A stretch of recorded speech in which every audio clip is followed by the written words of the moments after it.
The Mexican government announced a new nationalization of the electricity industry after purchasing 13 power generation plants to be operated by the Federal Electricity Commission. NATO foreign ministers are set to discuss China and Russia's alignment and security in the Indo-Pacific region with their counterparts from Japan, South Korea, Australia, and New Zealand. And also, the Israeli police stormed again into the Al-Aqsa Mosque in the old city of Jerusalem in a crackdown that culminated in the arrest of 350 Palestinians, according to Tel Aviv authorities.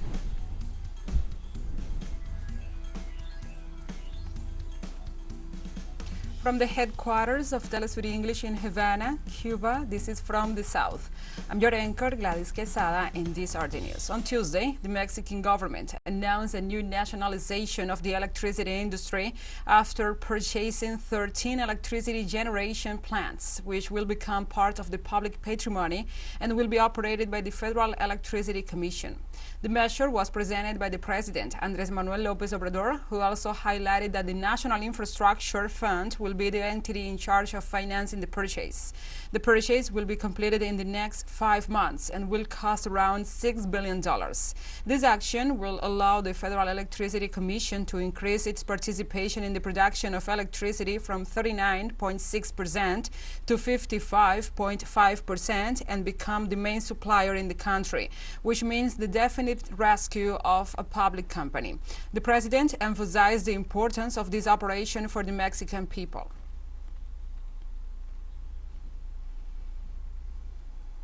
The Mexican president asked his Chinese counterpart for help in halting chemicals from China used by Mexican drug dealers to illegally produce fentanyl. The president sent a letter requesting greater coordination between the two countries to obtain timely information on the movement, timing, origin, and destination of the substance and the entities acquiring the substance. AMLO explained that this substance is highly addictive and psychologically devastating. It is considered 50 times more powerful than heroin and 100 times more powerful than morphine, causing disorders that lead to irreversible loss of life in a short period of time. According to the U.S. Centers for Disease Control and Prevention, 107,573 people died in 2021 using it. Due to its high economic profitability, fentanyl has been a substitute for other drugs or narcotics.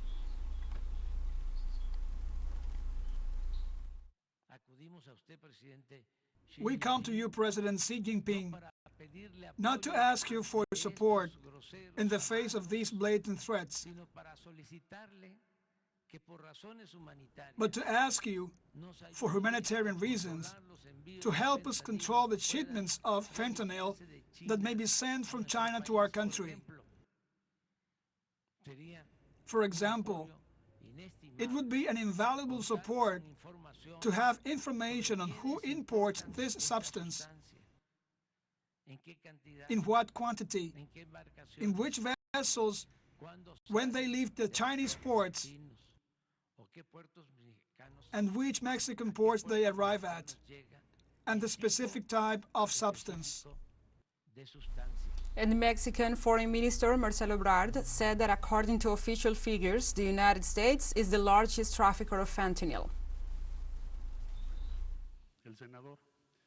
The senator says that practically we Mexicans are not only the origin of the problem, but we are also the ones who traffic.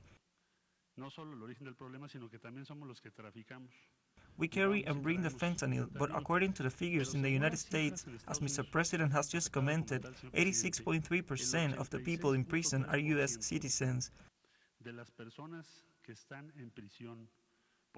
I repeat the figure, 86.3%. Therefore, the fact that Mexicans are the ones who cause the problem, even in the United States,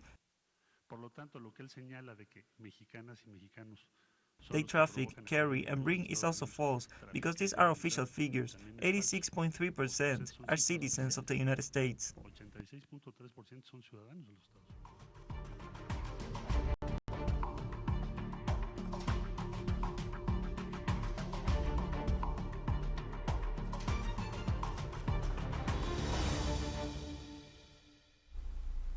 Now we move on to other topics. On Tuesday, the Peruvian Congress rejected a vacancy motion against the President Dina Boluarte on the grounds of moral incapacity due to the deaths that occurred during protests against her that began in early December. Only 37 lawmakers voted in favor of the request, while 64 voted against and 10 abstained. At least 52 votes were needed for the motion to be passed. The majority decision of lawmakers shelved the request, and reconsideration vote shortly thereafter was also rejected. Leftist legislator Hamlet Echevarria, one of the promoters of the request, had argued that there are plenty of reasons for the dismissal. The protests left 67 dead, 49 of them civilians, in clashes with security forces, according to the Ombudsman's office. This was the first request for impeachment against Dina Boluarte, who began her administration on December the 7th, replacing the detained former President Pedro Castillo. Castillo is being held in preventive detention for 36 months while he is investigated by prosecutors for alleged corruption, organized crime, and rebellion.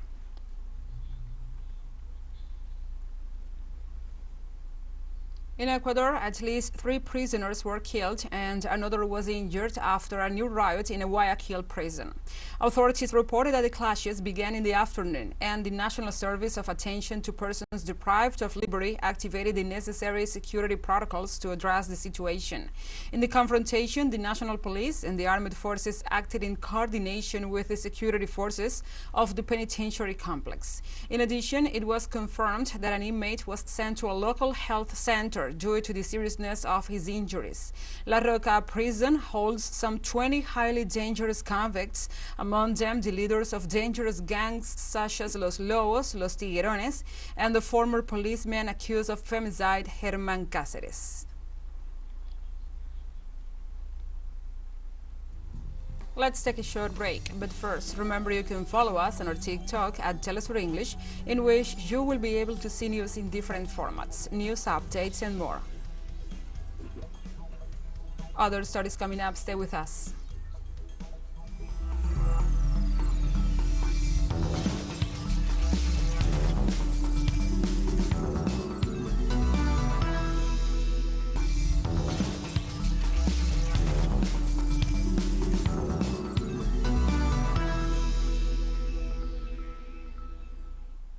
Welcome back.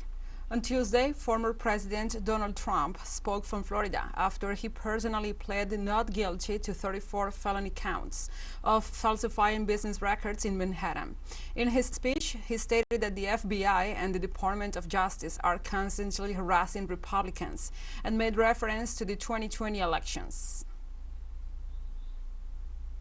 The FBI and DOJ relentlessly pursuing Republicans, the unconstitutional changes to election laws by not getting approvals from state legislators, the millions of votes illegally stuffed into ballot boxes and all caught on government cameras, and just recently the FBI and DOJ in collusion with Twitter and Facebook in order not to say anything bad about the Hunter Biden laptop from hell, which exposes the Biden family as criminals and which, according to the pollsters, would have made a 17-point difference in the election result. And we needed a lot less than that, like about 16.9.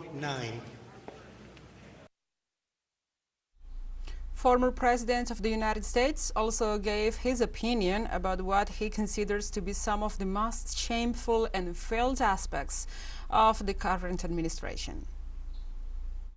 The world is already laughing at us for so many other reasons, like our open borders, our incompetent withdrawal from Afghanistan, where we left behind American citizens, $85 billion worth of the best military equipment in the world, lost 13 magnificent young lives, and far too many to mention that are so badly hurt with the loss of arms and legs and facial obliteration.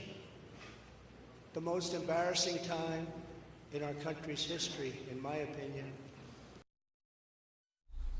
In addition, the former President Donald Trump referred to the negotiations with the National Archives and Records Administration regarding the possession of classified documents found at his Mar-a-Lago residence. Under the Act, I'm supposed to negotiate with NARA, the National Archives and Records Administration, which as of this date is a radical left troublemaking organization that red flags the Constitution of the United States and the Bill of Rights as dangerous and triggering. Can you imagine? This is what we have to deal with. But there is no criminality under the Presidential Records Act. That is not what it's all about. We were negotiating in very good faith, proper way, in order to return some or all of the documents that I openly and in very plain sight brought with me to Mar-a-Lago from our beautiful White House, just as virtually every other president has done in the past. And Spain's Prime Minister Pedro Sánchez visits Cyprus and says Madrid strongly supports Cypriot reunification. The statement was made during a bilateral meeting in Nicosia with Cyprus President Nikos Christodoulis as part of the preparatory tour for the Spanish presidency of the European Union Council, which will begin in July. Both leaders addressed the international uncertainty that Europe is facing as a result of the Ukraine conflict and agreed that the unity of the member states is the best tool to build a just and lasting peace. The leaders also discussed three issues that will be priorities for Spain during its presidency of the European Union Council: energy, migration, and open strategic autonomy. Sánchez reiterated his government's support for a dialogue and definitive solution to the Cyprus issue based on international law and the United Nations resolutions.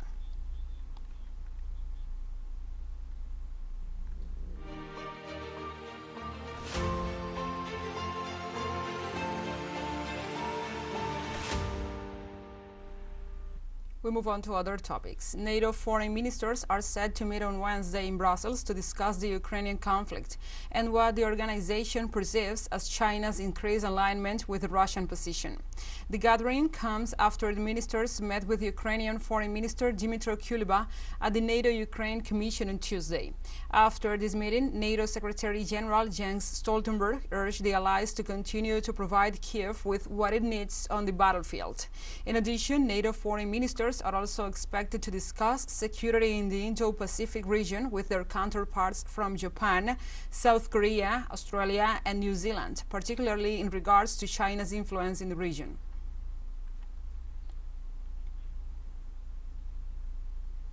And Russia's investigative committee accused Daria Trepova of terrorism as the main suspect in the explosion that killed military blogger Vladimir Tatarsky on Sunday.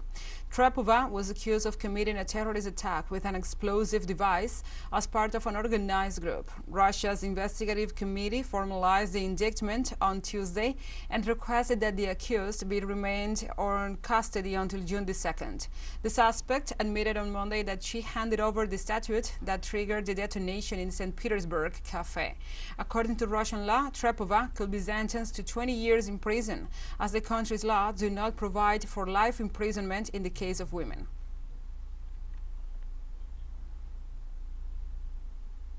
And the meeting of Syrian, Russian, Iranian, and Turkish deputy foreign ministers began on Tuesday in Moscow.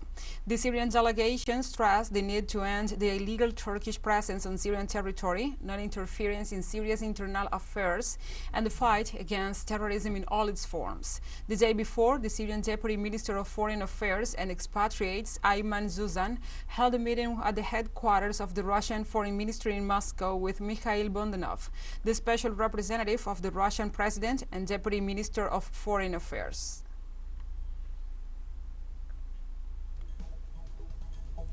TeleSUR English continues to grow. You can now tune in from 33 different African countries using StarSat.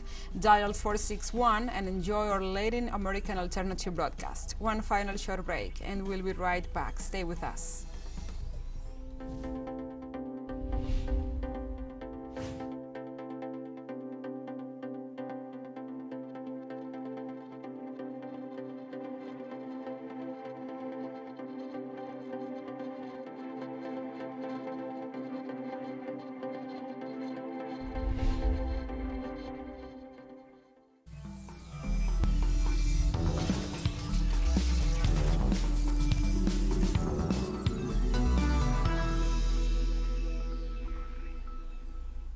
Welcome back to From the South. On Wednesday, the Israeli police stormed again the Al-Aqsa Mosque in the Old City of Jerusalem in a crackdown that culminated in the arrest of 350 Palestinians, according to Tel Aviv authorities. The harassment by the Israeli forces of clashes against the faithful who approached the Al-Aqsa Mosque, the third holiest site in Islam, to perform their prayers during Ramadan continues. The troops entered the temple with tear gas and beatings, making massive arrests, which were counted in more than 350 Palestinians, according to the police institution. 2 years ago, this kind of confrontations led to an 11-day war between Hamas and Israel. The Arab League will be holding an emergency meeting to discuss the Israeli police raid on the Al-Aqsa Mosque in Jerusalem. The gathering was called by Jordan, Egypt, and Palestinian officials. On Monday, at least 12 people have been killed and several others injured in a series of attacks in northeast and central Nigeria, as officials said. In the state of Adamawa, unidentified gunmen burst into the village of Dabna in the district of Hong, killing 3 people, according to the spokesperson of the local police, Suleiman Njore. Also on Monday, suspects attacked localities in central Kogi state. The governor's spokesperson, Muhammad Onowu, claimed that a local politician was killed and others were affected by these attacks. No group had claimed responsibility for the attack on Monday, but the Boko Haram group regularly launches attacks in the region from their lair in the Sambisa forest in neighboring Borno state. President Muhammadu Buhari, who leaves office in May, leaves to his successor, Bola Tinubu, a country dealing with insurgency in the northeast and criminal gangs in the northwest and center. On Monday, in Mogadishu, Somalia, a convoy of African Union peacekeepers has been hit by an explosion. According to a local security officer, the explosion was caused by a landmine planted near the road. Reports suggest that at least 3 civilians who were in the vicinity lost their lives. Troops from the African Union Transition Mission in Somalia, the ATMIS, has been conducting their daily patrols when the attack occurred. No group has yet claimed responsibility for this attack, but an affiliated terrorist group has claimed responsibility for recent attacks in the Horn of Africa country. A new provisional death toll from the Marburg virus outbreak that has been raging for more than 2 months in Equatorial Guinea has reached 10 confirmed fatalities, the health ministry said on Monday. On Sunday, it was announced that there was 14 positive cases and 10 hospitalized. However, a new death has been reported, bringing to 10 the provisional death toll since the beginning of the epidemic of this virus. A total of 604 people in contact are being monitored. Last week, the WHO called on Equatorial Guinea to report cases of the Marburg virus to prevent its widespread contamination, which could affect neighboring Gabon and Cameroon. The virus is transmitted to humans by fruit bats and spreads through direct contact with bodily fluids of infected people or with surfaces and materials. The case fatality rate is up to 88%, and there is no approved vaccine or antiviral treatment for the virus. However, oral or intravenous rehydration and treatment or specific symptoms increase the chances of survival.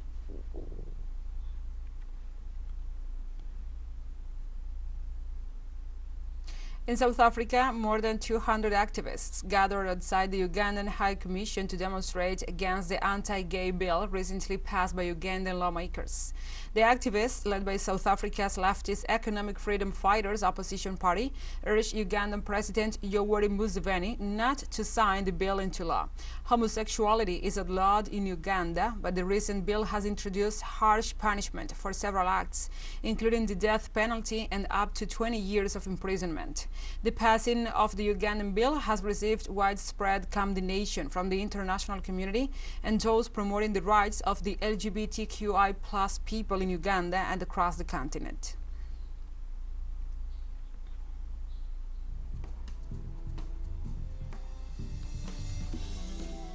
And we have come to the end of this news brief. But remember, you can find this and many other stories on our website at telesurenglish.net.